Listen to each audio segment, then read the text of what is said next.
aclaraciones. Yo soy la licenciada Celeste Campano, soy la directora general de Crianza Positiva, soy psicóloga, recibida en esta universidad, así que lo primero que les quiero decir es muchas gracias por estar hoy acá, escucharnos. Ténganos paciencia, no somos docentes, hacemos clínica.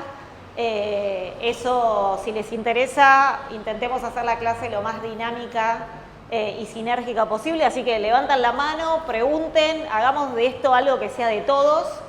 Nosotros tenemos la verdad que yo hace 20 años que me recibí, van a ser 21, y bueno, venía a esta aula, estaba sentada así igual que ustedes, así que nada, hagamos que esta clase sea de todos, así que esto, levantan la mano, siéntanse libres y bueno, ahí está todo lo que hago, me hace falta que me presente.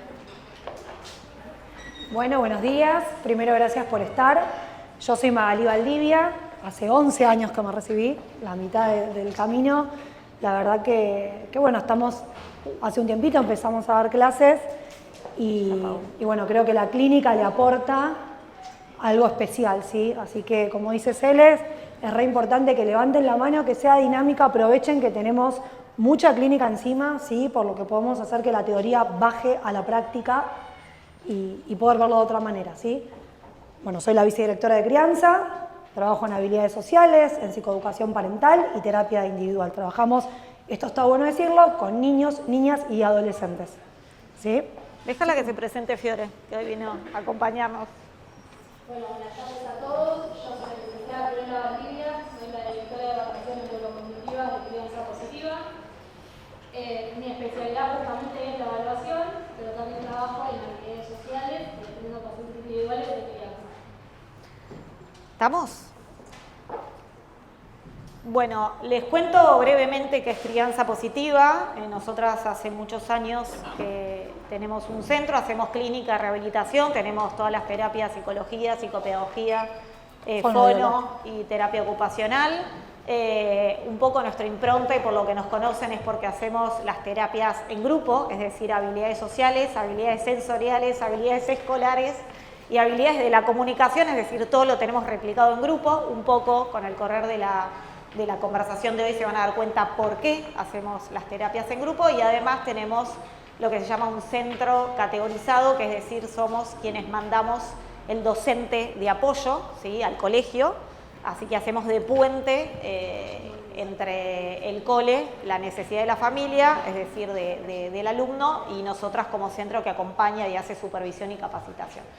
¿Qué más? Bueno, tenemos 3 centros, nos pueden seguir ahora, van a aparecer nuestras redes. Hacemos supervisiones, ¿sí? Tanto para acompañantes como terapeutas.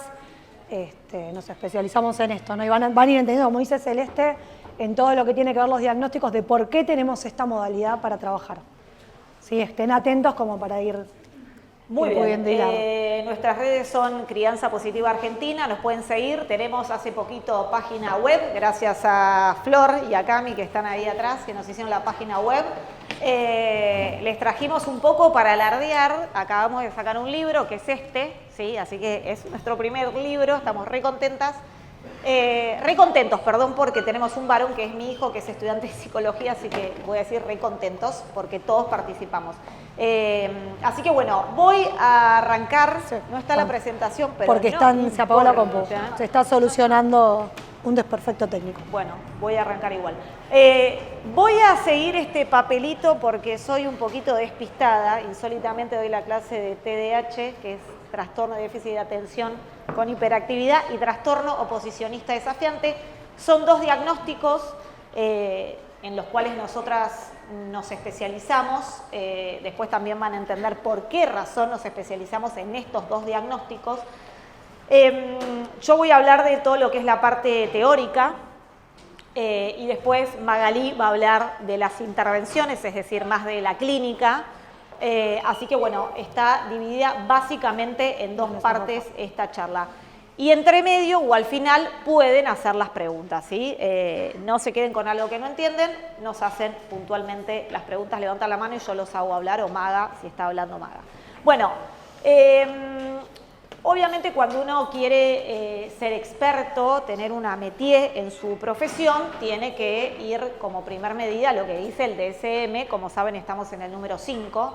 Todos saben lo que es el DSM, ¿sí? Que nos ayuda a entendernos, a tener un lenguaje en común entre todos los profesionales de la salud. ¿Por qué?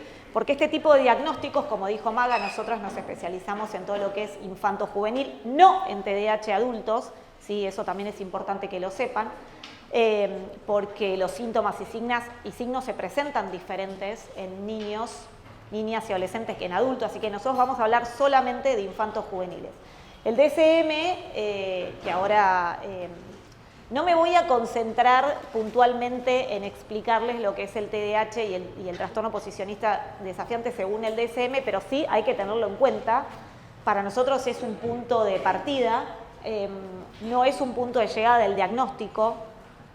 El diagnóstico es importante que lo tomen, ¿sí?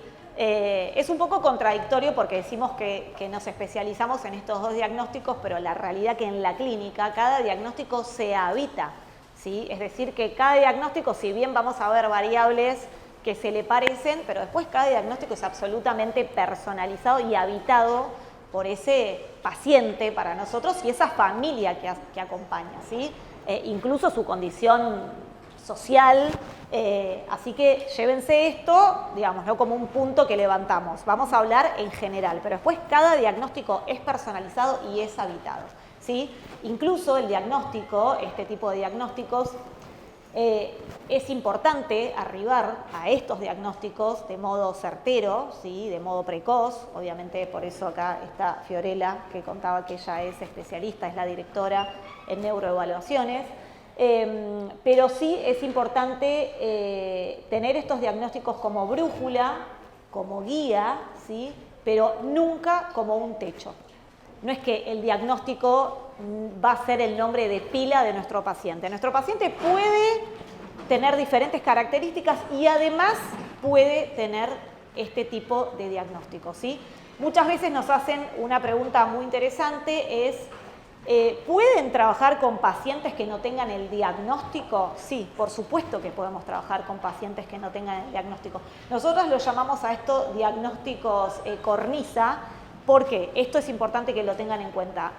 Hoy por hoy hay como una especie de diagnóstico como fast, como rápido, ¿no? Digo, como entro en internet, hago, ahí Fiorella le barra del ataque, hago un cuestionario en internet y bueno, arribo a que tengo tal o cual diagnóstico. Los diagnósticos son mucho más difíciles, digamos, de arribar a este tipo de diagnósticos, mucho más cuando son infantos juveniles, porque esto es muy importante que lo tengan en cuenta.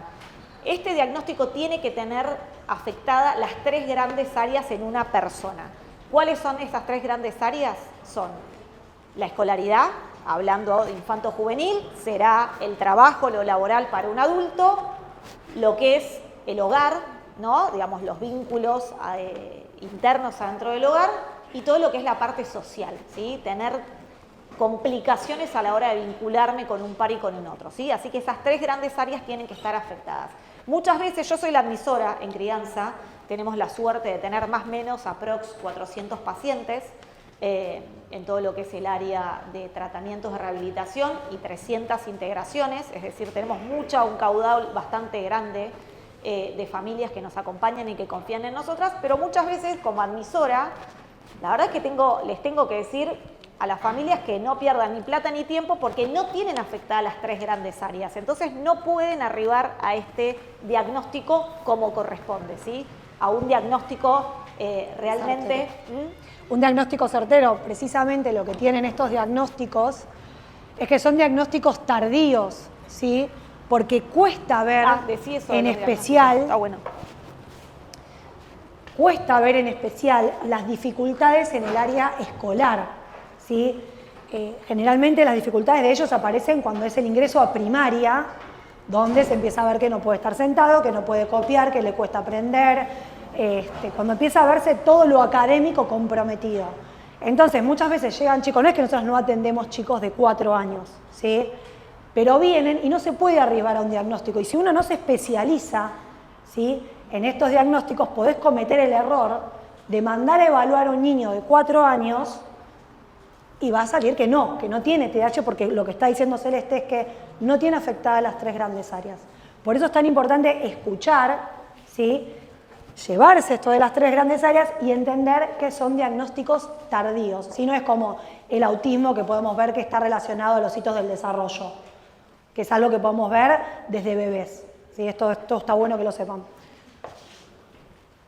Sí, es muy interesante lo que dijo Maga, porque todo lo que es neurodivergencia no es todo lo mismo, ¿sí? Nosotras no solamente nos dedicamos a neurodivergencia, sino que adentro de la neurodivergencia no nos dedicamos a autismo, no nos dedicamos a síndrome de Down, nos dedicamos puntualmente a estos 2 diagnósticos. Bueno, listo, Fiore, esto ya, mira, ahí está. A nosotras nos gusta explicar, ¿no? Como si sería el mundo TDAH en total y como si existirían adentro del mundo TDAH 3 continentes. El continente del que es inatento, el continente del que es hiperactivo y el continente del que es impulsivo, ¿sí? A ver, les quiero aclarar, esto es muy importante. Estos son conceptos que son conceptos teóricos. Vos después en la clínica no estamos viendo, a ver, este tiene TDAH, inatento, este tiene... No, estos son conceptos que son teóricos. En la clínica se diseñan las estrategias y las herramientas puntuales para hacer un trabajo de ese paciente que vos tenés enfrente, con esa familia que vos tenés enfrente, con ese colegio al que asiste. No estás pensando puntualmente en esto. Es importante saberlo, sí, claro, pues si no hoy no estaría acá hablándole de esto, pero recuerden que son conceptos teóricos. En la clínica se hace difícil y además se suelen ver mezclados, lo que uno dice mezclado, no es todo tan tajante, no es que cada característica puntual lo mirás y eso sucede. Por eso hay que tener ojo clínico, por eso cada uno tiene que especializarse en distintas áreas. Nosotras 2 no somos evaluadoras. Sí, la clínica lo que te permite es saber que tiene que tener esas 3 grandes áreas afectadas, ¿para qué? Para que vaya una evaluadora. Porque los síntomas y las características no se ven tan puras, por decirlo de alguna manera. Pedime el micrófono, Maga, para hablar, porque no se escucha. Escuchan ahí atrás. ¿Escuchan atrás cuando habla Maga? ¿Sí? Así, ¿vieron? ¿Viste la voz? Le pongo... Iba a decir una mala palabra, pero me voy a comportar. No pesemos. Me voy a comportar. Despacito. Bien. Incluso, perdón, agrego una cosa. A ver, toma. Ella sí porque es más suave. Ella sí porque está ahí abajo. Sí. Incluso otra cosa también, lo que decía la chica, los continentes, ¿sí? No es que es uno u otro, claro. ¿sí? Sino es que se interrelacionan, incluso uno cuando hace una evaluación puede encontrar que por ahí hay un niño que tiene más un perfil inatento y conforme va creciendo empiezan a aparecer síntomas, ¿sí? O signos del continente hiperactivo o del impulsivo. Son diagnósticos dinámicos, ¿sí? Esto tomo que dijo Fiorella. Son diagnósticos que no son estáticos, no es, bueno, está en el lado inatento, ya está. ¿Sí? Con el transcurso de los años, de los desafíos, de cómo se van complejizando las 3 grandes áreas, van siendo móviles, ¿sí? Van teniendo características. Incluso hay algunos que son mixtos, ya desde el principio, cuando vos haces la evaluación, no es solamente inatento, hay inatento hiperactivo, hiperactivo impulsivo, impulsivo inatento, ¿sí? No siempre se ve puro un solo continente. Sí, me encanta lo que dijeron. Así trabajamos, ¿no? Me encanta escucharlas porque trabajamos desde la ética. La realidad es que cuando vos tenés el tamaño, ¿no? de la responsabilidad de trabajar con niños, ¿no? Todo lo que es lo infanto-juvenil, la verdad que no solamente no podés aferrarte a un diagnóstico, sino que tenés que ver al paciente, independientemente del diagnóstico. Sí es importante que tengas la especialización, ¿sí? Pero también es importante lo que nosotras siempre trabajamos, que es la reevaluación, ¿sí? Son diagnósticos en movimiento, ¿sí? Hay una frase bastante marketinera, pero que no deja de ser real, que los diagnósticos en las infancias se escriben en lápiz, y esto es real, ¿sí? Bueno, les voy a decir así rápidamente qué significa que sea inatento. A mí me gusta mucho hablar de lo que son las funciones ejecutivas, ¿sí? La inatención está en relación con estas funciones. Estas funciones están son muy importantes porque nos ayudan a todo lo que es la organización, la planificación, ¿sí? Las tareas por pasos, ¿sí? Lo que ustedes tienen que hacer a la hora de estudiar. o de hacer un trabajo práctico, ¿sí? Que es dividir en pasos para poder llegar a un objetivo final. Lo que sucede con las personas que tienen TDAH es que tienen estas funciones ejecutivas descendidas. Lo explico como si sería que vos entrás a la Biblioteca Nacional, los libros los tenés todos, porque también les quiero aclarar que acá no tenemos ningún problema de coeficiente intelectual, digamos, acá no hay algo del orden de un coeficiente intelectual descendido, ¿sí? Sino que el coeficiente intelectual está, digamos, es igual que el mío, que el de cualquiera de ustedes.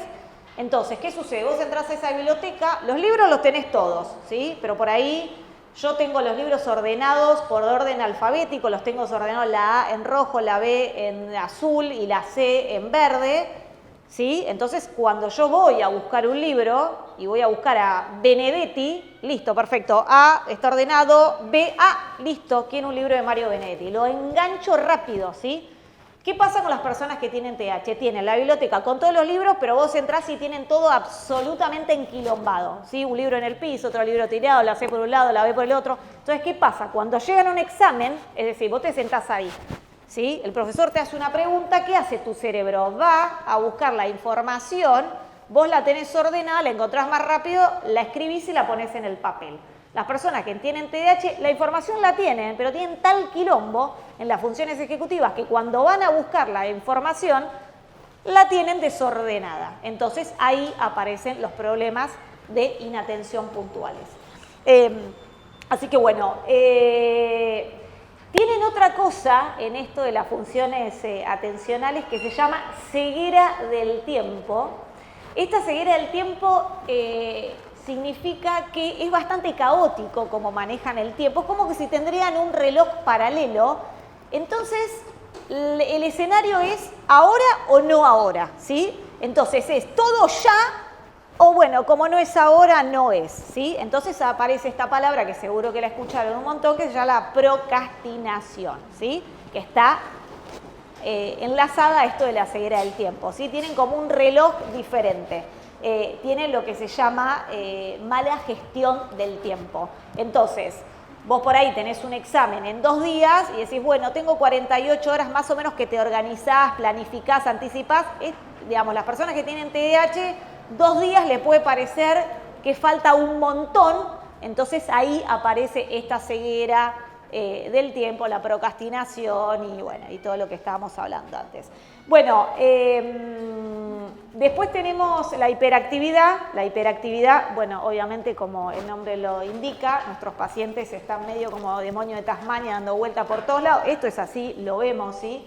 Es interesante porque en los adultos y en las niñas aparece de un modo diferente. Ojo con esto porque nosotras estamos hablando, también es importante que lo sepan,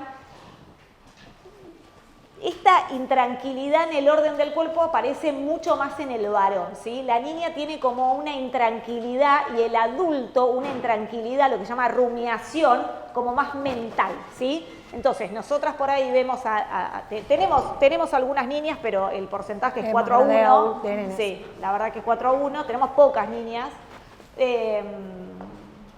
Sí, la nena se presenta de otra manera, ¿no? Generalmente la ves que... Sí, soñadora despierta. Una soñadora despierta, o sea, tuvo algún problema y se quedó en la escuela y se quedó rumiante con ese pensamiento y cómo fue y cómo lo habrá tomado y qué habrá dicho y si yo hubiese hecho, ¿no? Y como todo esto en la mente, el varón, si tuvo una situación que lo inquietó, que no lo llevó a regular, pero que lo dejó inquieto y no la puede soltar y queda tomado, aparece más lo corporal. Que los ves corriendo, saltando, te revoleando cosas, ¿sí? La nena queda en ese plano mental y muchas veces la vas a ver como una nena muy tranquila, ¿sí? Que está sentada, pero no, está enganchada en todo esto que le está pasando, ¿sí? En la mente.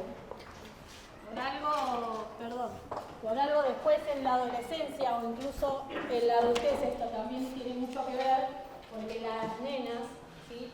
Van a tender más a poder tener como segundo diagnóstico un trastorno de ansiedad y los varones un trastorno depresivo mayor. Perfecto. Hermoso. Bueno, igual eso es un apartado aparte, lo tenemos ahí en el libro. Después si quieren chusmear en las redes. Tenemos todo un apartado de TDAH y ellas, porque la verdad que está muy poco estudiado. muy poco hablado y a nosotras realmente nos parece algo del orden de lo importante a tener en cuenta para quien haga clínica, ¿sí? Perdón, y para quien evalúa, porque también, si uno entiende sí, que se claro. presentan, hay muchas nenas mal diagnosticadas. Muchas, ¿sí? muchas. Muy pocas diagnosticadas Sí. y otras que son diagnosticadas con otros trastornos, porque precisamente poca gente se especializa en lo que tiene que ver con la evaluación de estos diagnósticos y no sabe esta diferenciación entre chicas y chicos. Sí, totalmente, es grave. Sí, amor. La mujer tendría que ser como que esa hiperactividad queda más. Sí, como Sí. mental, sí, sí. Corporal, absolutamente. Viste cuando decís los pensamientos rumiantes, que te quedas Sí. con una idea que da vuelta, da vuelta, da vuelta, y no es que la vas a ver que se está moviendo, está inquieta, no, está Como en encerrada, tranquilidad mental. ensimismada sí, en tal eso cual. que está Sí, pensando. Sí. No. No es, No, ¿cómo no es dijiste? disociar. ¿Como una disociación decís? No. Como que vos por ahí ves un paciente que tuvo un mal día o le pasó algo, no le gustó algo y viene y te empuja, te pasa por arriba, te quiere pegar. Hay muchos pacientes que nosotros siempre hablamos de los gestos o el cuerpo, ¿sí? Vos cuando ves entrar un paciente varón, lo ves entrar de determinada forma, Sí. postura corporal, decís, bueno, vamos a bajar, vamos a ver qué intervenciones podemos tener porque hoy es un día complicado. La chica puede entrar como siempre, pero en su cabeza está pasando otra cosa. Claro. Por eso nosotras tampoco sabemos si es 4-1, porque es difícil de Claro. diagnosticar. El varón es más fácil, o sea, vos lo ves. O sea, de hecho, bueno... Te llaman porque revolea, Sí. pega, o sea, lo máximo que solés escuchar de las chicas es, y suele sentarse en el fondo, no copia o Sí. se distrae, Sí, pero no y tiene además- tampoco tanto, perdón, a veces no tiene hasta tanto social la nena. Tiene alguna característica como que sobresale, el caso que teníamos de la nena esta que hacía atletismo. Sí, que tiene, bueno, sí, después ahí aparece un tema de sobrecompensación, es Por más eso, complicado, la nena la es más nena es- complicado. Pero bueno, hay que saberlo, el que se vaya a especializar en estos diagnósticos tiene que saberlo, ¿sí? Digamos, hay esto, como diferentes mundos, el mundo del varón, el mundo de la nena y además el mundo del adulto, ¿sí? No es tan sencillo el mundo TDAH, no solamente tiene estos 3 continentes y todo lo que les vamos a hablar, sino que es complicado, hay que estar a la altura de este diagnóstico, ¿sí? Hay que ser un profesional a la altura de este diagnóstico. Yo personalmente estoy estudiando todo el tiempo, y hace muchos años que me dedico a esto, me fascina, es mi lugar en el mundo, creo que la recontra pegué, me siento recontra cómoda con la clínica, con el diagnóstico, pero así todo siempre siento que me falta y que tengo que estudiar. De hecho, les cuento, estoy leyendo porque canchereé con cosas, que les quería traer cosas nuevas, porque todo el tiempo van apareciendo cosas nuevas, por eso medio que estoy leyendo también, porque medio que la canchereé y no tenía todo tan ordenado y les quería dar una clase diferente a la que damos siempre, porque aparecen cosas nuevas todo el tiempo. Perdón, es decir, pero tengan dale. cuidado de dónde leen esas cosas nuevas. Sí, ¿Sí? Porque como son diagnósticos también donde uno ve muchas veces esto de que el chico pega, trastornos de la conducta, Sí. si uno lee de cualquiera corre el riesgo, ¿sí?, de informarse mal. La información tiene que ser certera y científica, Sí, ¿sí? Uno saber de dónde está leyendo. Ahora que está inteligencia artificial, Google y un montón de cosas, siempre atentos, Ojo, ¿sí?, de ojo. dónde sacan Sí. la información, Sí. porque eso los puede llevar a camino de dar intervenciones iatrogénicas, o sea, realmente perjudicar. Sí, peligrosas. Sí, es Sí, complejo. sí, Así que es atentos complejo. de dónde leen. Sí, absolutamente. Es el ejemplo del TDAH en la mujer. ¿Sí? Hoy no es una moda que haya tanta cantidad de adultos que están siendo diagnosticados con TDAH. Es que se estudió y se empezó a ver que muchas de esas chicas soñadoras, que parece como que está en otro lado, que aparte en el colegio no llama la atención porque no molesta, no es el nene que va dando vueltas, ¿sí? Después de grande fue o por un trastorno de ansiedad o por otra cosa, por lo que sí, descubre que tiene TDAH. Sí. ¿Sí? O sea, no tiene que ver con una moda, tiene que ver con un cambio en lo que fue la historización del diagnóstico. Hermoso lo que dijiste, tal cual. Bueno, el hiperactivo, bueno, nada, está en relación con esto, ¿sí? Y después tenemos lo que es el impulsivo. El impulsivo está más que nada del lado de todo lo que es el área de la comunicación. Nosotras lo llamamos a nuestros pacientes monopolizadores de conversaciones, ¿no? O sea, nosotras 3 hacemos habilidades sociales, a mí es la terapia que más me gusta, me parece que es la más necesaria para nuestros pacientes, es la más compleja, porque hay que tener día 20, tos, TDAH al mismo tiempo, queriéndote hablar cada uno de lo que le pasó, ¿sí? No se escuchan, se interrumpen, se habla uno arriba del otro, se hiperenfocan, esta también es una palabra muy TDAH, están hiperenfocados en algo. no sé, se quedaron enganchados con un capítulo de, ¿qué puede ser? ¿Qué No, a ver, a les veces lo que gusta? les pasa es que están con una temática puntual. Hay uno que, por ejemplo, es siempre anime. Sí. Anime, anime, anime, no admite otro tema, se sienta, dibuja anime, quiere que vos dibujes anime, quiere solamente hablar del anime, y eso obviamente que socialmente le trae un montón de problemas, porque generalmente se hiperenfocan en cosas que no están a la moda, porque tienen pobres, por ejemplo, ahora que están todos con el mundial, nuestros pacientes tenemos que tener 3 que tienen el álbum. Entonces, ¿qué les pasa? Ellos vienen a querer hablar del anime a un mundo que está hablando de Argentina y el mundial y desentonan. Y tienen esto, ellos te van a hablar, pero no les importa lo que vos tenés para decirles. No pueden escuchar, por eso es esto de monopolizador de la palabra. Hablo constantemente. Sí, que colectivo, los trenes, sí, tal cual. Sí. Sí, intereses restringidos, tienen lo que se llama hiperfoco en intereses restringidos.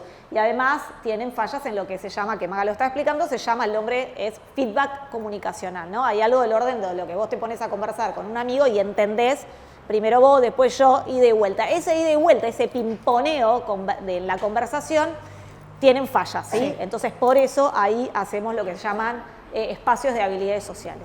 Sí, habilidades comunicacionales, porque sucede esto. ¿Sí? No tiene una comunicación asertiva, no logran el ida y vuelta. De hecho, se enojan, puede generarse hasta una desregulación si vos que emitís algún sonido o querés cambiar de tema. Sí. ¿Sí? Se nos enojan. Sí, bueno, así se lo sintetizo, pero sí quería que tengan esta información. Este diagnóstico es un diagnóstico altamente heredable. Se los pongo en comparación con otros diagnósticos que también son altamente heredables. El cáncer de mama es el cáncer más heredable de mamá a hija mujer, tiene un 38% de heredabilidad, la depresión tiene un 27% de heredabilidad y este diagnóstico, el TDAH, tiene un 76% de heredabilidad. Entonces, para quienes se van a especializar en estos diagnósticos, es un no negociable trabajar con la familia, porque está clarísimo que tu paciente va a tener o una mamá o un papá o alguien muy cercano con este diagnóstico, probablemente mal diagnosticado, sin diagnosticar. Entonces, si no trabajamos haciendo lo que para nosotros se llama psicoeducación parental, ¿sí? Que es un tipo de terapia dirigido a la familia, pero es diferente de devolución a padres, orientación a padres, sino que se llama psicoeducación parental, no van a avanzar clínicamente en sus terapias adentro de sus consultorios, ¿sí? Así que ténganlo en cuenta. Acá quiero hacer un paréntesis. ¿Querés que te pase esto? No, pero si me escuchan Bueno, ustedes, un paréntesis, ¿sí? No es que nos interesa saber quién tiene el diagnóstico y nos tenemos que poner incisivos en ver quién tiene el diagnóstico. Lo que pasa es que esa información, a mí lo que me ayuda en un espacio de psicoeducación parental, o ustedes con quien acompañen, tener esa información te hace entender que la persona que está ayudando a tu acompañado, en este caso, no es que se olvida capaz de ponerle la lonchera para ir al comedor del colegio porque es mal padre. No, tiene las mismas fallas que el hijo. Entonces esa información te sirve a la hora de ver herramientas, ¿sí? Para poder acompañar a este niño, niña o adolescente. ¿Sí? Lo digo porque el objetivo nunca es ponerte incisivo con que estén diagnosticados. Sí, rígidos, ¿sí? ¿sí? Absolutamente. Esa información es valiosa para quienes acompañamos para poder entender ese entorno familiar, ¿sí? Y poder guiarlos.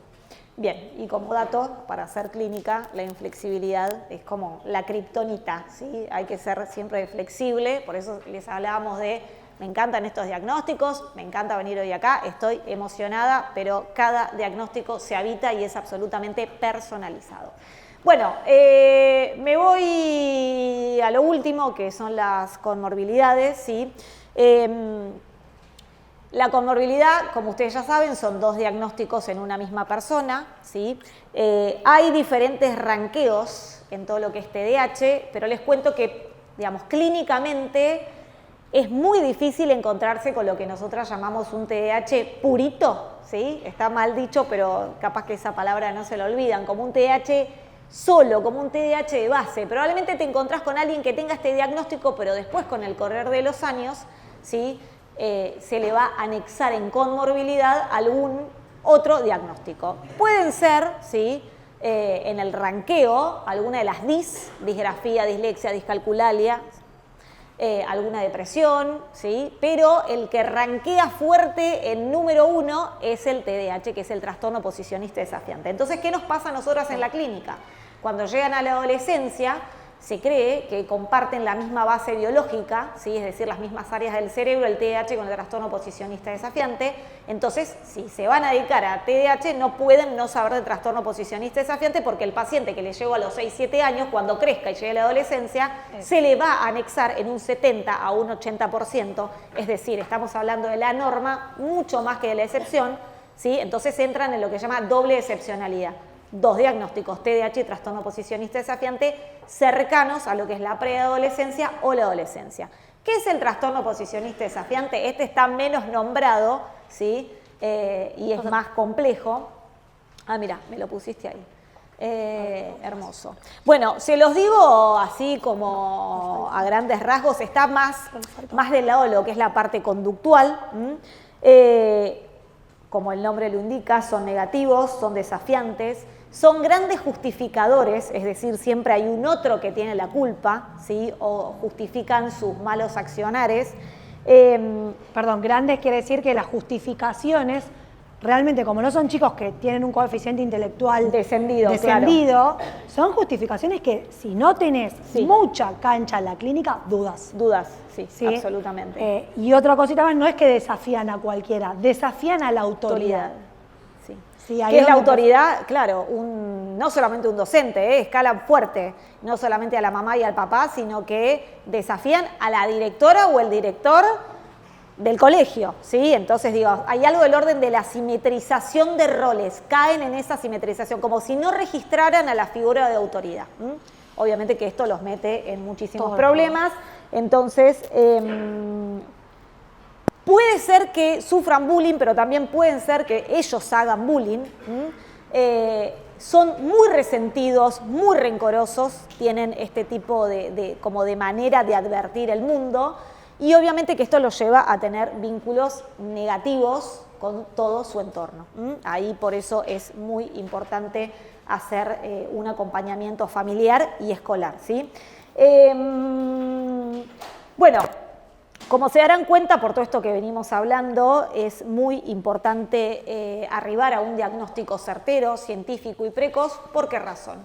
Porque nosotros, los que nos dedicamos a infanto-juvenil, tenemos algo a favor, que es la plasticidad neuronal.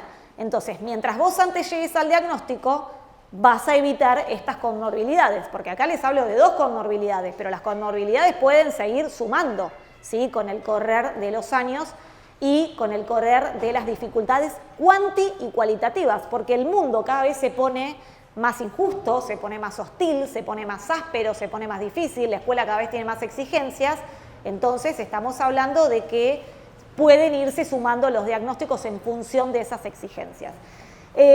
Otra cosa muy importante para tener en cuenta es que para nosotros es un no opcional, ¿no? Además de hacer capacitaciones y supervisiones y trabajar en equipo, siempre tienen que trabajar, como les dije, con la familia, con el colegio. Uno no trabaja solo dentro de su consultorio, ¿sí? Mucho menos con este tipo de diagnósticos, y además es muy importante realizar, imagino Fiore, vos acá vas a poder estar más activa en todo lo que es antes de arribar a un diagnóstico o incluso la diagramación de una instancia de todo lo que es un tratamiento, hacer un chequeo en la visión, el tema de los parásitos, el tema, ¿no? Bueno, orgánico. Eso es a Tome. eso va lo del evaluador, ¿sí? Así como mis compañeras hablaban de que uno tiene que especializarse, ¿sí? Con los diagnósticos con los que va a tratar, que tiene que evaluar también, ¿sí? Porque es igual de importante. El evaluador en TDAH, lo primero y principal que tiene que entender es que no es una evaluación de consultorio y nada más, ¿sí? Que no es una evaluación como cuando vas a sacar el registro, ¿sí? Como un acto psicológico. Es una evaluación que lleva muchas sesiones, ¿sí? Donde uno tiene que estar en contacto no solamente con la familia, sino también con el colegio, colegio, no la directora, el colegio, la docente que está todos los días con ese niño, con esa niña, ¿sí? Y la evaluación tiene que ser en un contexto que no es el contexto clásico de la evaluación que por ahí alguno ya conoce, ¿sí? Un entorno muy estructurado, un entorno rígido, ¿sí? Hay que permitir movimiento, hay que permitir momentos de charla, ¿sí? Hay que pasar justamente esa barrera de que vienen a ser evaluados, porque ya están siendo evaluados todos los días. Son evaluados, son juzgados porque no copian, porque no hacen, porque no prestan atención, porque no se pueden negativos, ¿sí? Tienen dificultades sociales. Entonces, en la evaluación, nosotros lo que tenemos que buscar siempre es ver ese potencial de ese niño y a partir de ahí las dificultades y diagramar un dispositivo terapéutico que después los profesionales que trabajen con ese niño lo van a llevar a cabo, ¿sí? Pero hay que determinar, según lo que uno evalúa, qué tipo de terapias tiene que hacer, con qué frecuencia, dar estrategias para el aula, ¿sí? Eso tiene que hacer un evaluador expertise, ¿sí? Por eso es la importancia de saber con los diagnósticos con los que uno está trabajando. Muy bien. ¿Estamos bien hasta acá? Qué raro que no nos hagan ninguna pregunta. Están dormidos. O estamos hablando tan rápido que vaya Dios Pero a siempre saber hablamos que... rápido nosotras, siempre somos, nosotras no cambiamos. Ah, muy bien, un valiente, una valiente, no te veo. Sí. Y no me quedó claro el tema de la evaluación con respecto, bueno, a esto de las sesiones que iban comentando. Por ejemplo, ¿se analizan en el colegio? ¿Se analizan en un consultorio? ¿Se analizan por semanas? ¿Cuándo se tiene más o menos un diagnóstico elaborado para decir es efectivamente TDAH? Mira, tenés varias características, ¿sí? Primero que tiene que ser una evaluación de, con el niño, por lo menos 4 sesiones. 4 sesiones de 1 hora, ¿sí? Si tienen algún por ahí conocimiento de lo que son las evaluaciones clásicas, ¿sí? Se hacen en una sesión, los estímulos se presentan en X cantidad de tiempo.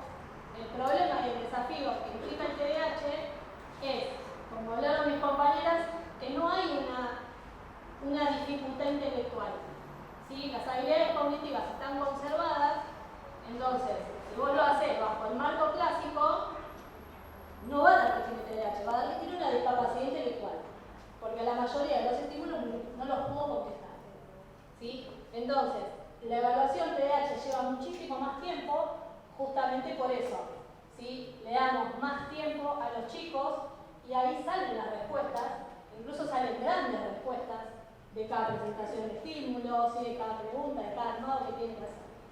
En paralelo a eso, tenés la entrevista con los papás, ¿sí? O con los adultos responsables, y la entrevista o el contacto con el colegio, donde vos también mandás inventarios, ¿sí? Protocolos de evaluación para ver el rendimiento de ese niño en el colegio. Con todo eso, hacer la evaluación. Y con respecto a eso, o sea, a partir de la evaluación y formar el diagnóstico, la comorbilidad, entonces el tratamiento queda dirigido a un equipo interdisciplinario que trabaja con un psicólogo en específico. ¿Cómo es después a esa etapa de la evaluación? Bueno, una vez que arribaste a los resultados, ¿sí? Lo que tenés que hacer es primero determinar qué terapias necesitan. Porque, como decían recién mis compañeras, es un diagnóstico tan dinámico que las intervenciones, incluso los dispositivos, no van a ser para todos los niños iguales. Va a haber niños que por ahí, en la evaluación, ves que tienen alguna dificultad más del orden de las DIS, la dislexia, ¿sí? La discapularia, la digrafía, algo de eso tiene que ir entonces, tiene que tener, por ejemplo, en ese caso, una terapia psicopedagógica que apoye a esa dificultad. Hay otro que por ahí va a necesitar un tratamiento con más impronta fonobiológica, o con si hay algún trastorno sensorial, ¿sí? O bueno, muchas veces lo que encontramos es algo que es del orden sensorial, que es el trastorno del procesamiento auditivo, ¿sí? Que no es una cuestión de audición, sino es una cuestión de cómo procesa el cerebro el sonido, ¿sí? La información que le llega a través de los oídos. Entonces, en esa evaluación, junto con los resultados, lo que vas a hacer es ver qué dispositivo, ¿sí?, y qué terapias necesita el cerebro. No sé si contesté, me fui un poco. No, estuviste perfecta. Sí. Bueno, hasta acá estamos, todo muy lindo. Hasta acá vimos cómo se ve a alguien con TDAH. La realidad es que yo durante muchos años me pregunté cómo siente a alguien con TDAH, ¿no? La realidad es que yo soy psicóloga, mi mundo es el mundo de las emociones. Entonces yo decía, todo bárbaro, todo genial, qué lindo, se mueve mucho, no presta atención, ¿no? Pero ¿qué le pasa a alguien? ¿Cómo siente? ¿Cómo son las emociones de alguien con TDAH? Bueno, este dibujito me pareció interesante, ¿no? Porque en realidad como que la sociedad hace un par de años veía solamente esto, ¿no? Un pibe que se movía mucho, un pibe que no se concentraba, un pibe que era impulsivo, pero esta parte, ¿no? Yo decía, bueno, esto es como la fiebre, ¿no? O sea, vos ves que tu hijo tiene fiebre, pero ¿por qué tiene fiebre tu hijo? ¿Sí? Entonces, bueno, esto, ¿no? Altos niveles de frustración, baja tolerancia, ahora se los voy a explicar un poquito mejor, preocupaciones, baja autoestima, dificultad para expresar sus emociones, ansiedad, dificultad para autorregularse. Por suerte, con el correr de los años apareció todo lo que es la neurociencia y a mí personalmente, creo que a muchos profesionales nos dio la gran respuesta, ¿no?, para estas incógnitas, ¿no?, de cómo siente y por qué siente. Y nos explicó un poco qué es lo que pasa dentro del cerebro de las personas neurodivergentes puntualmente con TDAH, ¿sí? Y también, era un poco lo que decían mis compañeras, ayudar a derribar mitos, ¿no? Porque aún hoy en día, aunque les parezca increíble, siguen habiendo mucho, ¿no?, como mucho mito urbano en relación a un pibe que tiene TDAH, ¿no? Como si habría algo del orden de una mala crianza, ¿no? Un pibe que no quiere, pero ¿por qué que le está? falta límites. Claro, falta de límites, ¿no? Algo del orden de... Pero si está 5 horas con la PlayStation, ¿por qué después no puede estar 5 minutos copiando el pizarrón? ¿No? Estas cosas nosotras todo el tiempo las escuchábamos, pero hasta no teníamos mucha explicación, teníamos intuición, pero la neurociencia nos dio, la verdad es que las respuestas científicas, ¿no? Que son las más importantes, que es el corte transversal y entender cómo funciona el cerebro TDAH, ¿sí? Así que bueno, la pregunta ¿es un cerebro diferente? Sí, claro que es un cerebro diferente, por supuesto que es un cerebro diferente. En 3 escenarios, ¿sí? En todo lo que es la arquitectura cerebral, ¿sí?, es decir, las áreas del cerebro tienen una arquitectura diferente, ¿sí? Esta universidad tiene una arquitectura, ¿sí? No sé, tendrá 5 pisos. Ese edificio tiene otra arquitectura. Bueno, así funcionan los cerebros. El cerebro TDAH es diferente en la arquitectura, en su función, ¿sí?, y en su química.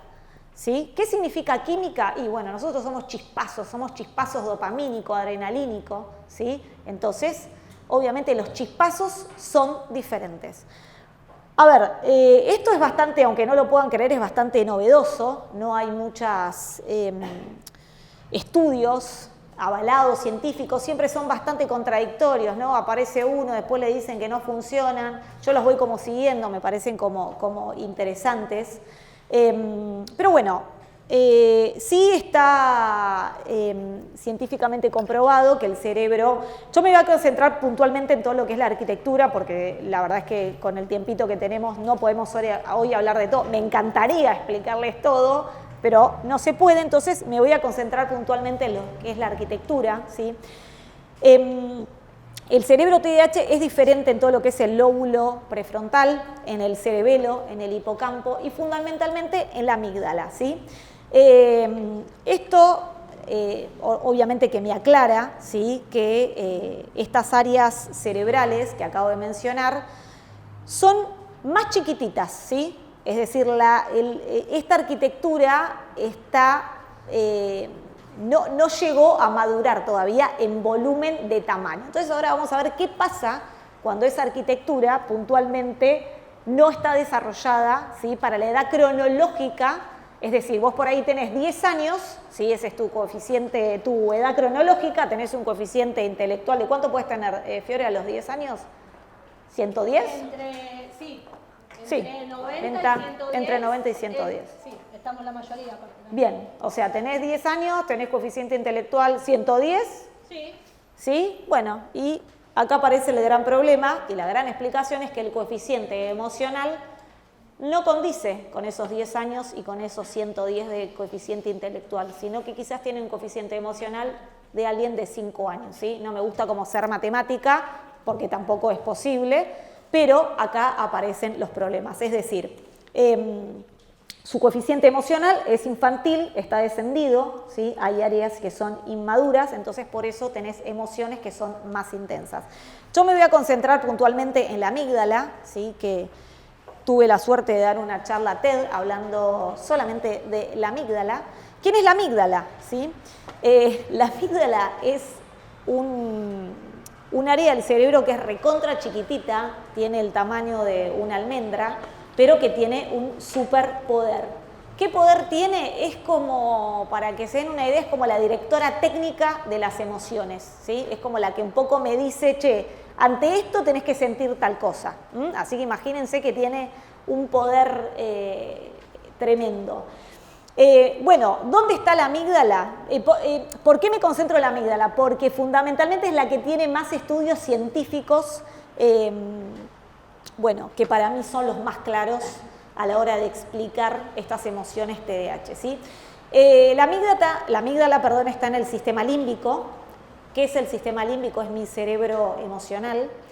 Es quien organiza y ordena las reacciones frente a lo que siento y es quien escanea los escenarios como peligrosos. ¿Qué sucede cuando la amígdala es más pequeña?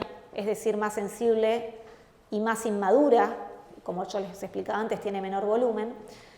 Bueno, aparece esto, tenés un coeficiente emocional infantil e inmaduro, ¿sí? Entonces, lo que sucede es que entrás, ¿sí?, mucho más rápido en un estado de alerta constante, ¿sí? El mundo, como les explicaba antes, se torna más difícil de advertir, ¿sí? Entonces, tenés lo que se llaman emociones desajustadas y aparecen estas conductas disruptivas. Las conductas disruptivas es lo que nosotros vemos, ¿no? Quizás pibes que se mueven mucho, que no prestan atención, que tienen conductas desafiantes, pero acá está la respuesta, ¿sí?, en función de estas emociones infantiles, inmaduras y desajustadas.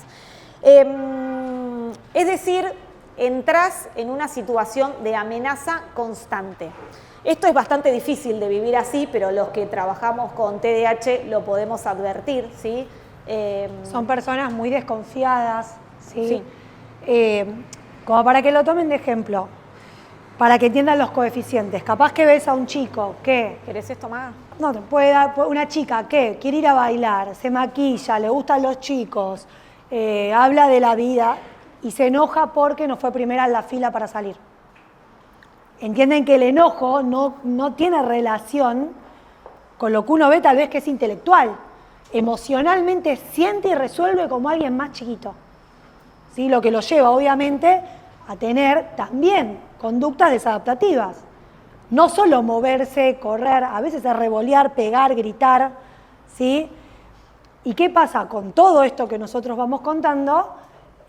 Ellos tienen una mirada desconfiada del mundo, ¿sí? Porque el mundo tampoco entiende por qué ellos reaccionan así.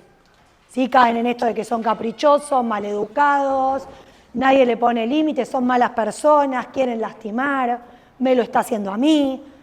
Entonces, ¿qué pasa con esto? Ellos, ya para ellos el mundo es hostil. Es como si vieran, un ejemplo que no está muy bueno, pero es bastante claro, es como que ven un perro en la calle que nadie le dio de comer, que está desahuciado y ustedes se acercan a querer darles de comer y el perro los muerde. Porque la lectura de su vida fue así, que lo lastimaron, lo abandonaron. Bueno, ellos sienten de esta manera. Por eso reaccionan ante tal vez que uno se quiera acercar a ayudarlos de una manera desconfiada.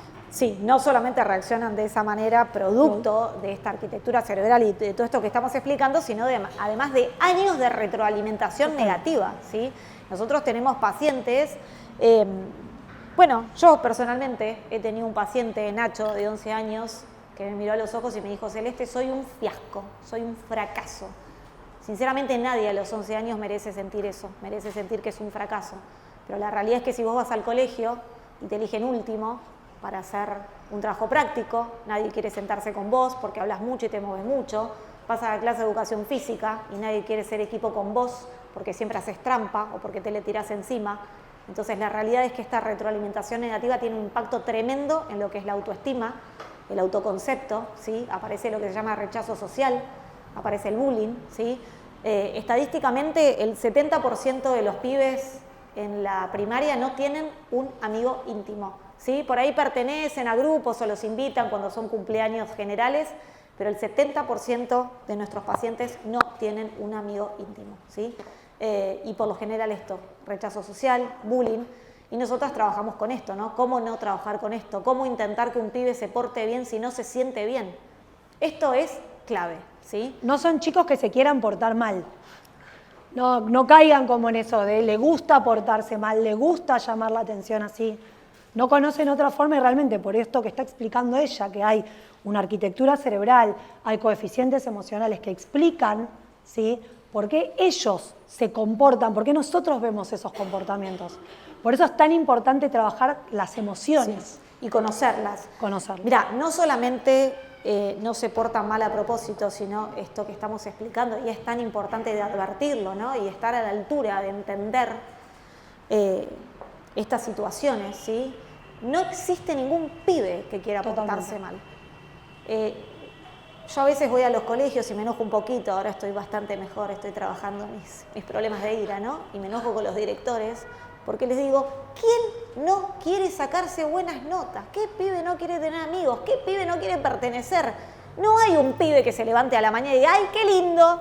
Hoy voy a armar un quilombo tremendo en el colegio. Eso no pasa, ¿sí? Pasa por todo esto que estamos hablando ahora, que las exigencias son difíciles, son cuanti y cualitativamente muy difíciles, que el mundo se les hace muy hostil, muy injusto, muy difícil de advertir, producto de todo esto que estamos hablando, ¿sí? Sí, amor. Sí. Yo lo pensaba como de una perspectiva de la DBT, de que hay justamente esa sensibilidad emocional, esta alta reactividad. Claro. Pero también hay un ambiente invalidante que, o sea, refuerza justamente toda esta escalada emocional y todo este caos. Ajá. Sí, sí, absolutamente. Yo te cuento una interna, nosotras nos encanta, somos valientes, porque a la hora de hacer clínica, si no sos valiente no vas a ningún lado. Y nosotras fuimos y somos un poco pioneras, ¿no? Y los llevamos de paseo al bowling. Bueno, al bowling ya nos dejan entrar más, tenemos prohibida la entrada. Vetadas. Pero bueno, no importa, otro día les contamos porque tenemos prohibida la entrada. Pero digamos, yo el lunes lo llevé a un bar de gatitos, bueno, estaba cerrado el bar de gatitos, pero no importa, me fui enfrente a un bar japonés, lo llevamos al Museo Prohibido No Tocar, hacemos el día del antiamigo. El antiamigo. El día del antiamigo. Yo te aseguro que estos pibes, cuando vos realmente le decís, los mirás de corazón y decís, yo estoy acá, confío en vos, y vamos a salir de paseo, no entendés lo bien que se portan, ¿sí? Porque era lo que yo decía antes. Primero, no hay ningún pibe que tenga ganas de portarse mal. No existe ese pibe. Sé que haces lo mejor que podés. 100%. Te entiendo, te valido. Estoy acá para vos y además te voy a dar oportunidades ilimitadas. Primero, porque todos los seres humanos nos merecemos oportunidades ilimitadas. Y mucho más un pibe que tiene todas estas problemáticas. Entonces, yo creo que lo más importante es que todos, ¿sí?, que toda la sociedad pueda sacarse esa mirada sesgada de adultocéntrica, de lo que tiene, de lo que debería ser un pibe, y empecemos realmente a estar a la altura y ser profesionales en este caso, porque todos, el que no lo es, lo va a hacer, ¿sí?, y estar a la altura de este tipo de diagnóstico. Pero de la única manera que vas a estar a la altura es entendiendo, ¿sí?, pero entendiendo científicamente, ¿sí?, este tipo de diagnósticos, para después poder hacer una clínica ética. A ver, de hecho esto tiene nombre y apellido, son intervenciones de primera línea, que es lo que spoileó un poco lo que voy a hablar, que tiene que ver con lo vincular. ¿De qué manera yo puedo acompañar a alguien si no entiendo esto que ella está explicando?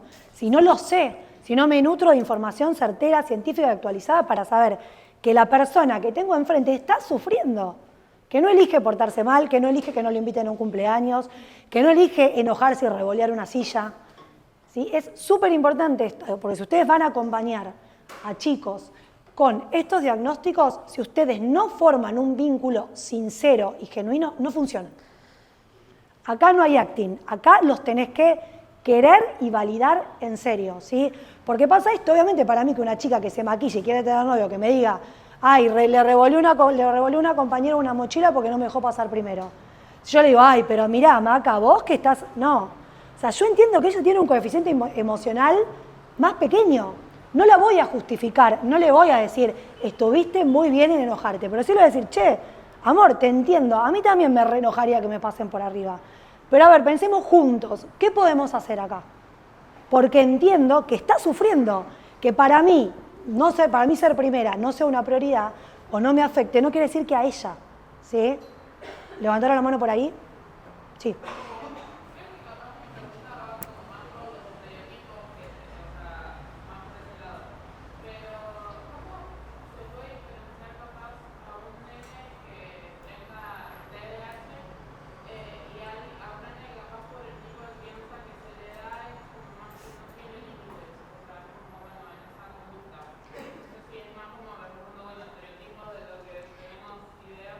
Bueno, a ver, es que cae, por eso es importante saber, ¿no? Porque pasa esto, muchas personas caen en que si se portan mal o tienen problemas en la casa, tienen TDAH. Vuelvo al principio, tiene que tener las 3 grandes áreas afectadas, ¿sí? Muchas veces te va a pasar que cuando es falta de límites, vas a la escuela y en la escuela te dicen, acá está bárbaro, pero acá sobresaliente, 10, ayuda al compañero, no tiene problemas. O a veces te pasa que en la escuela es un desastre y en casa... Y en lo social está bien, ¿sí? Porque, no sé, va al club y tiene amigos en el club, va a cumpleaños. Entonces ahí empezás a rechequear si tenés clínica encima y sabes, bueno, a ver, será la escuela para él. Tendrá que hacer psicoeducación parental.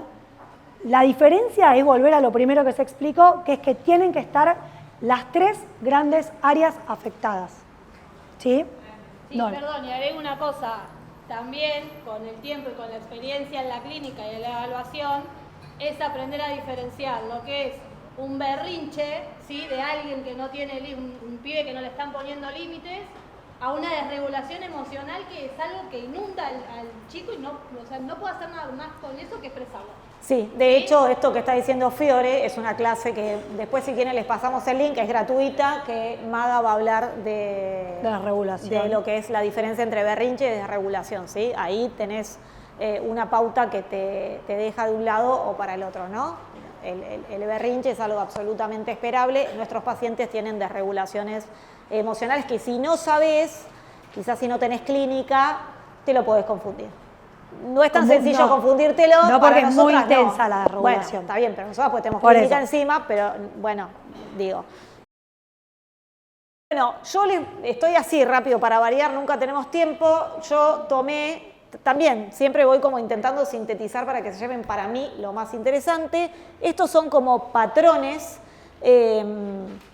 Tomé 5 ejemplos de emocionalidades, ¿no? De cómo son las emociones TDAH. La primera, DCR, vos lo nombraste, está en función de DBT, DBT lo toma un montón, ¿sí? A nosotros nos gusta mucho DBT, mucho, me parece muy interesante. No está DBT armada y gestionada todavía para lo que es TDAH, pero algunas cositas nos llevamos para nuestro tratamiento. ¿Cómo? Sí, pero trabaja con adultos, DBT. No llegó todavía, pero algunas cositas fuimos como agarrando que son muy interesantes. Bueno, DCR es disforia sensorial al rechazo, ¿sí? No es un diagnóstico, ojo, en sí mismo, sino que es una característica. No hace falta que solamente la tenga TDAH, ¿sí? Ojo con esto, pues no son características puntualmente de TDAH, sino que las tienen las personas con TDAH, ¿sí? Disforia sensible al rechazo es una reacción emocional extrema e intensa ante críticas, burlas o percepciones al rechazo. Puede ser real o imaginario, igual no nos importa si es real o imaginario, ese paciente lo está sintiendo en ese momento. Tienen sentimientos fuertes y duraderos como decepción, tristeza o vergüenza, y que como esta sensación, ¿no? De que ante una burla se quedan como pegados a eso, ¿no? Como que no pueden salir, entran como en un loop, ¿no? Digamos, como esta cosa que decíamos de rumiación, porque me dijo que no me va a invitar a su cumpleaños y quedan trabados en una semana en que no los van a invitar al cumpleaños, ¿no? O no me miró, o no me dijo. O algo menor, por ejemplo, no sé, están Sí, charlando. o algo menor también, Y uno sí, se es rió, Sí, se rió, le causó risa algo, se rió de mí. Estoy Sí. seguro. Sí. Él se rió de mí y él dice, sí, me causó risa lo que me dijiste. Te odio. No sos más mi amigo. bueno, de hecho, no voy a hablar más de con hecho vos. el viernes casi te quieren matar. ¿A mí? Sí, Sí, bien, a sí. mí casi me quieren Sí, matar. Sí, casi la quieren matar. Esto pasa también, no Sí, solo esto nos pasa entre ellos, también, nos quieren matar a Sí, nosotros. Eso nos pasa también. Se lo sintetizo, Maga estaba en un grupo de habilidades sociales mixto de adolescentes, pasó algo con una de las chicas, entonces Maga tomó una decisión clínica que fue llevarse a las chicas a otro espacio de crianza, entonces me convoca a mí para que entre con los varones. Hicimos una diferencia entre varones y mujeres. Uno de los chicos, sí, obviamente con esta... ¿no? Digamos, emocionalidad Sí, de tan rechazo, intensa. de sentir que es que no lo quieren Sí, a él, no sí, poder ver sí. la situación total, que era Total. que alguien se estaba sintiendo mal y pedía salir. Sí, lo tomó absolutamente personal, lo tomó como que las chicas se habían ido porque no lo quieren a Y él querían hablar mal de él. y querían hablar mal de él, ¿no? Entonces, bueno, tomó la resolución de que casi la mata Maga, Sí. acá zafamos. Más alto que yo, más grandote, complicada la situación. Qué difícil ser Sí. más alto que vos, ¿no? Sí, bueno, pero chicos, hay gente más alta que yo en este mundo. Como yo. Claro, obvio, sí. Sí, les cuento la interna, en crianza nos llaman Batman y Robin, por supuesto que yo soy Batman y ella es Robin, soy está Robin. clarísimo. Bien. Es obvio, que para qué aclarar. Es obvio, ¿para qué vamos a aclarar Es cosas obvio, obvias? es obvio. Bien. Distorsiones nosotros no tenemos. Distorsiones cognitivas no tenemos, básicamente. Bien. Bueno, número 2, autoestima falsa. Esta es divina, lo que llaman masking, ¿sí? Les doy todas las palabritas marketineras. Significa masking, una máscara defensiva, ocultan sus inseguridades más profundas, es un mecanismo defensivo, y proyectan una imagen de superioridad o falsa perfección. Es decir, esto es muy divertido porque vos hiciste la admisión con la familia, te cuentan que no tienen amigos, que les va mal en el colegio, llegan a crianza, este lugar es una mierda, todos estos son discapacitados, yo me quiero ir, yo tengo un montón de amigos, tengo un montón de novias y novios. Bueno, así es muy fácil, es muy detectable, es muy evidente y sucede bastante seguido. Bueno, número 3, polarización afectiva. Esta es espectacular. Esta gente, les cuento, esta gente con TDAH es espectacular. Nosotros Sí. tenemos un poquito de TDAH también, no. Puede ser. Tienen lo que se llama, a mí me gusta llamarlo secuestro amigdalar, ¿sí? Recuerden que les estaba explicando de la amígdala. Entonces, por ahí vos tenés un paciente que está en una especie de idilio con algún amigo, con algún compañero de grupo y le dice, ¿querés ser mi mejor amigo? Me quiero casar con vos. Se conocieron hace una hora. Hace una hora se Bueno, conocieron. es que tienen Sí. un vínculo muy Sí. largo. No, hace una hora y ya se quieren casar, sos mi mejor amigo, mi hermano para toda la vida. De pronto pasó algo, ¿sí? Lo miró de costado, no le quiso prestar una cosa, ¡pum! Secuestro amigdalar, te odio, te quiero matar, quiero que te mueras, ¿sí? Entonces pasan de 0 a 1000 en un minuto, ¿no? Como si fuese que es todo blanco-negro, ¿no? Que era un poco lo que yo les decía, ¿no? Es ahora o no ahora, o te amo o te odio, ¿no? Y son emociones muy intensas porque Sí, van de una punta todo a la muy otra, intenso, no es como, sí. ay, bueno, me parece que me está cayendo un poco mal ahora. Sí, todo es muy intenso. Todo Después de muy- 3 grupos de habilidades sociales, Sí, así quedamos. Así quedamos, sí, así quedamos. Bien.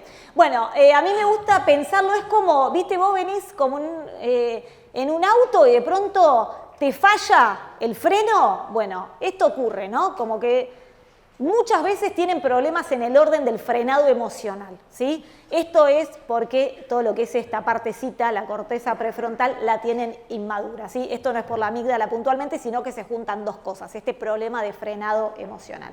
Bueno, después aparecen lo que se llaman distorsiones cognitivas, esto es característico de muchos otros diagnósticos, tienen algo del orden de... Procesamiento de información. Sí, problemas en el procesamiento de información, nadie me quiere, hago todo mal, tienen patrones de pensamientos que son erróneos, el cerebro los genera así como automáticamente y son pensamientos dicotómicos y catastróficos, ¿sí?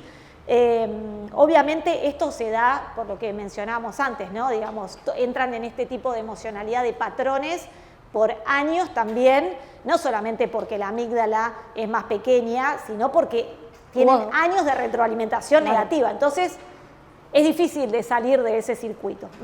Bueno, y me voy con el último y ya te dejo hablar. Inmadurez inhibitoria, ¿sí? Esta está más en relación con lo que es el cuerpo, ¿no? Con lo que es el movimiento, los mete en muchos problemas porque no tienen respeto de lo que es algo del espacio del otro, del cuerpo del otro. Entonces por ahí te abrazan, te besan, se te tiran arriba, quieren ser tu amigo y vos lo ves que se le tiran. Entonces este tipo como de patrón los mete en problemas. ¿Sí? ¿Qué más? Ya está, ya terminé.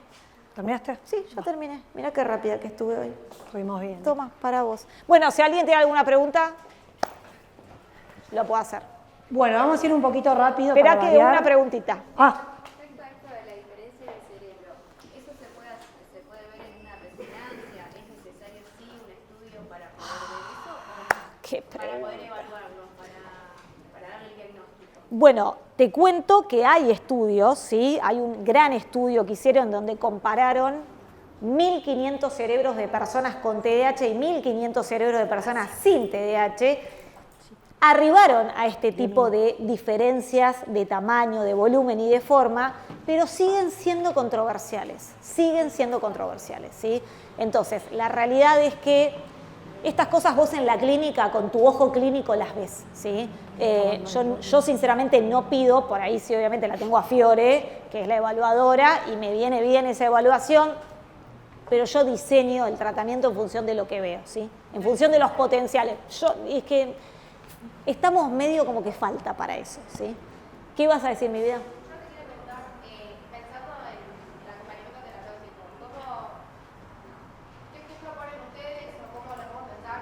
Por ejemplo, un ejemplo, en el aula, si se proponen actividades distintas, si las actividades se proponen a diseño, o sea, ¿qué rol ocuparía uno ahí o qué aconsejan? Bueno, eso es parte de la clase, pero te vamos a contestar. Te voy a ir por las algunas algunas intervenciones. Toma, dale. Aprovecho y lo uno esto de las intervenciones, ¿sí? Primero, ¿querés decir algo en relación a...? Sí, no sé si me adelanto, se lo van a decir más adelante, pero no sé cómo preguntarlo. ¿Se sabe alguna causa o una etiología de por qué existe el TDAH? Si hay algo como más biológico, algo más traumático o no se concreta. No, traumático no. Sí empezamos a ver con la clínica, que esto es algo que es una visión nuestra, que estamos como... que a veces tienen que ver algunas situaciones de contexto, ¿sí? Como abandonos, que hemos visto con el TOD más que nada, pero no hay... tiene que ver esto con la heredabilidad en realidad, cuando haces como un árbol genealógico y vas viendo que hubo algún familiar que tenía problemas de conducta, o que tenía una depresión, muchos que no han sido diagnosticados porque vienen de los bisabuelos, de los abuelos, y piensen también, chicos, que es distinto el contexto en el que vivimos, el mundo, ¿sí? Estos chicos se desregulan mucho por lo que tiene que ver con la tecnología, la mala alimentación, y esto antes no pasaba tanto porque no había acceso a la tecnología, por ejemplo, como lo hay ahora.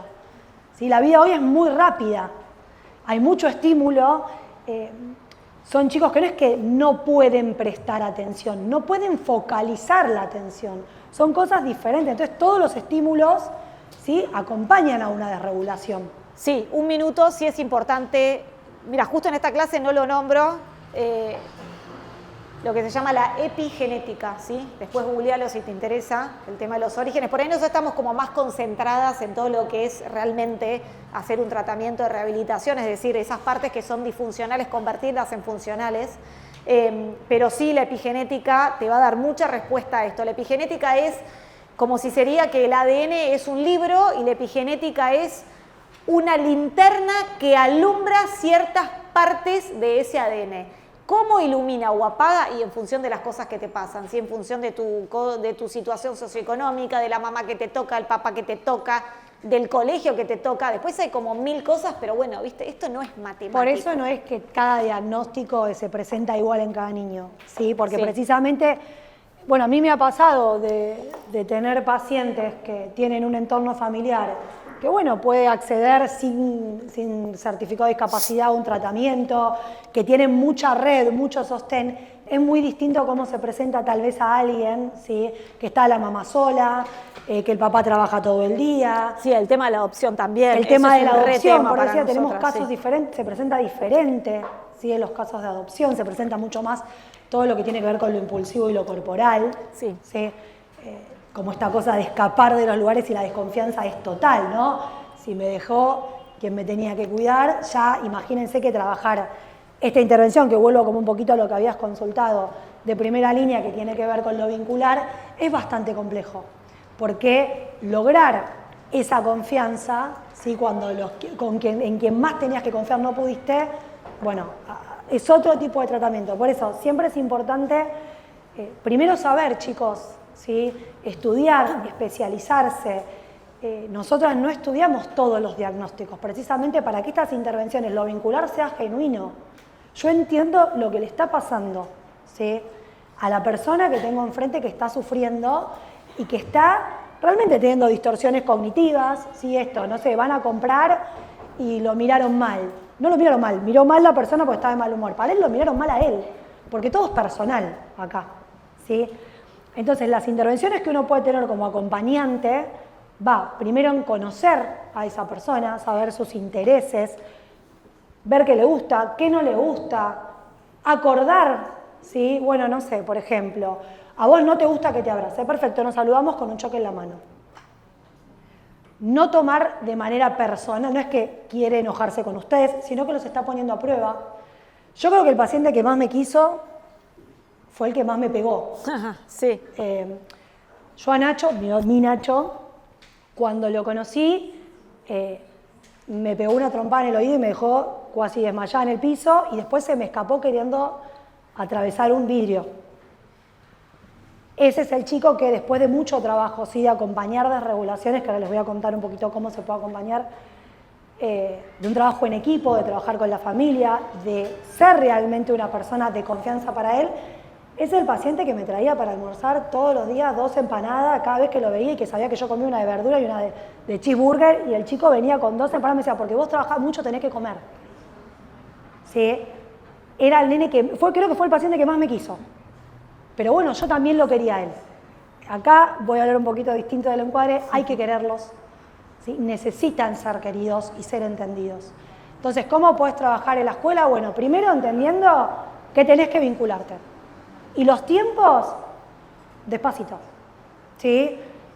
No es todo ya, bueno, ya te quiero, no, despacio, entender, acercarte, pedir permiso. Y me sumo una cosa que está en relación con lo que está diciendo Maga, o sea, si vos entras al aula, esto es otra clase, no importa, te lo spoileo, pues está bueno que se lo lleven, si vos entras al aula y tu exigencia es pedagógica porque estás en un aula y querés que tu alumno integrado aprenda, y bueno, vas al muere, o sea, vos lo primero que tenés que hacer, como dijo Maga, es vincularte. ¿Sabés qué? Tiene mucho tiempo para aprender, incluso puede aprender en otro lado, pero ¿sabés qué? Hacerse amigos, todo nos acuerda. ¿Quién se acuerda del día que nació San Martín? Yo no. Yo lo único que me acuerdo es de mi amiga, mi compañera de banco que me estaba esperando cada vez que yo llegaba o se preocupaba cada vez que yo faltaba. Entonces, no estoy romantizando, ¿sí? Estoy siendo absolutamente realista. Entonces, lo más importante es que te concentres, como dijo Maga, como primera línea en que se vincule con vos, se vincule con los compañeros, se vincule con los docentes. Y después hablamos de adecuaciones de acceso y de contenido, ¿sí? Esto no quiere desestimar, porque te entiendo, puede ser muchas veces que la familia viene con el emergente de claro, necesito que copie, sí, necesito que termine la... No es no validar tampoco a la familia. Perfecto, pero yo, profesional, que se capacitó, que entiende, sé que lo que necesita para poder aprender es sentir pertenencia en el espacio en el que está. Sí. ¿Cómo logro la pertenencia? Y con los vínculos. Con que alguien se dé cuenta si falta, si no falta, si necesita, si no necesita, si está jugando solo. Entonces, una vez que tengo lo vincular, pueden venir todas las demás adecuaciones porque voy a tener a alguien que baja su estado de alerta. Y además, lo que va a generar poder tener un vínculo es poder acompañarlo en las desregulaciones. ¿Sí? Algo que les va a pasar, y mucho, es que al principio se va a desregular. ¿Sí? Desregular puede ser que muchas veces grite, se ponga en un costado, a veces le van a decir la intervención, sacalo del aula, no, muchas veces no podés. ¿sí? Porque su cuerpo está rígido y porque él está en alerta. Es lo que uno llama el semáforo, está en rojo, el cerebro está en rojo, está así. Si yo tengo vínculo, puedo ser un corregulador. Yo ofertar la regulación que él no está teniendo. Cuando viene una desregulación, chicos, tengo la mala noticia que lo único que pueden hacer es darle la bienvenida. No hay nada que la pueda evitar una vez que apareció. La recibo, la acompaño, ojo con las palabras, ojo con el cuerpo, ese cuerpo se pide permiso, ¿sí? Y ojo con la atención, ni ignoro, ni tampoco lo abrazo, lo aprieto, lo violento corporalmente. Eso va a aparecer, vas a saber cómo acompañarlo porque lo conociste. Porque cuando lo conociste y tuviste un vínculo pudiste hacer acuerdos. Escúchame, a vos cuando te enojas, ¿te gusta que te abracen? La mayoría te va a decir que no. Bueno, ¿te sirve que te hable? No. ¿Qué te sirve? Pensémoslo juntos. Bueno, me gusta que me den un almohadón. Me gusta que me den un pop-it. Me gusta que estés pero que no me hables. Bueno, ok, cuando vos te enojes y te sientas mal, yo quiero que sepas que yo voy a estar. No me voy a ir. Pero tomo esos acuerdos que yo hice con él para poder acompañarlo. ¿Sí?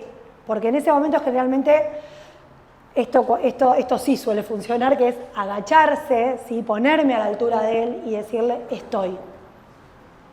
Pero vuelvo a la misma palabra, es un estoy genuino. Porque ya vieron que estás, porque ya vieron que te importa. ¿Sí?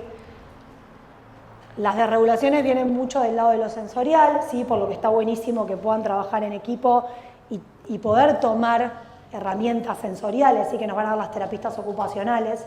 A nosotros nos funciona mucho lo que tiene que ver con las torsiones, con los aromas, ¿sí? Con estar atentos a los sonidos. Y a medida que uno va conociendo, también va sabiendo que hay muchas cosas, muchos temas sensoriales que los desregulan. Entonces puedo hacer un lugar cuidado, ¿sí? Para ese chico que yo acompaño. Estas intervenciones, como dije antes, son anticipadas y acordadas, ¿sí? Es sumamente importante que el chico que acompañen no se sienta ignorado. No es que se desregula y como él quiere estar solo, yo me voy. Nosotros a veces lo que hacemos es lo que decimos atención flotante, ¿sí? Estoy, pero no estoy encima tuyo.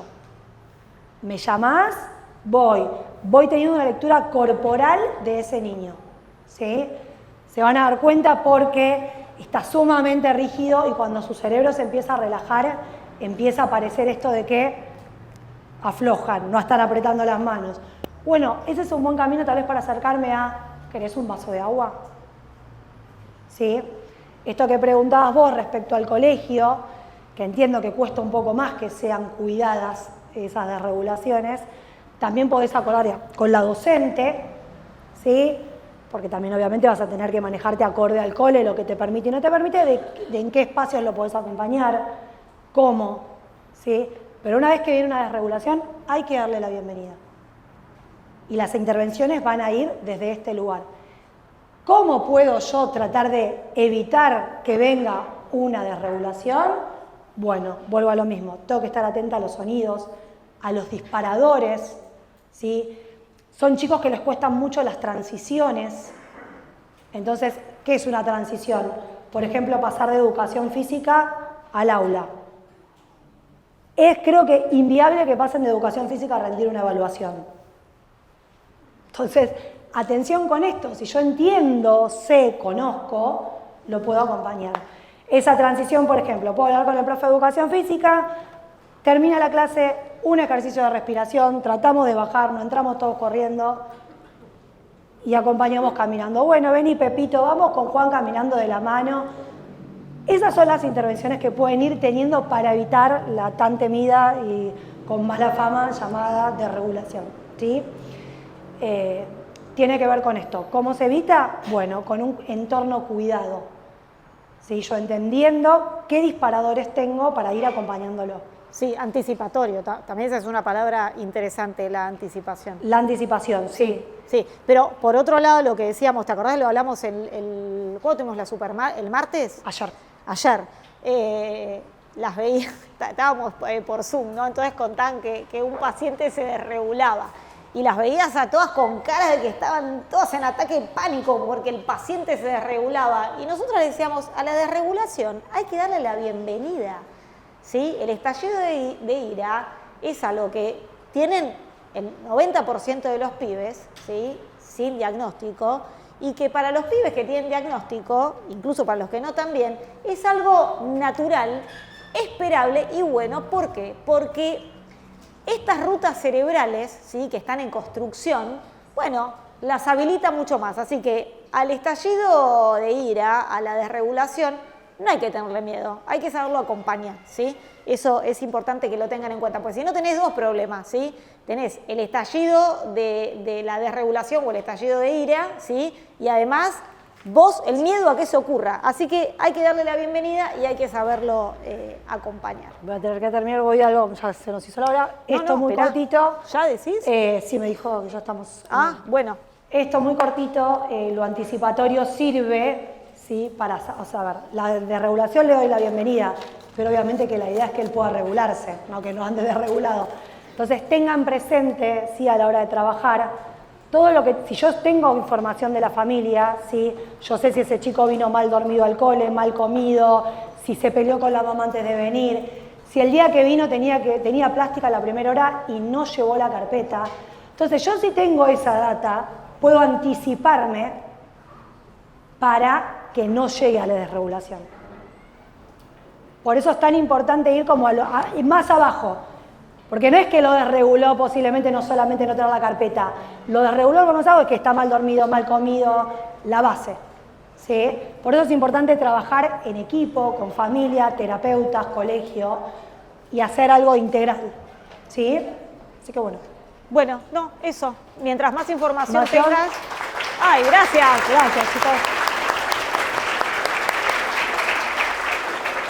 Muchas gracias, chicos, por la paciencia del desorden que tenemos y nos vemos la próxima. Gracias.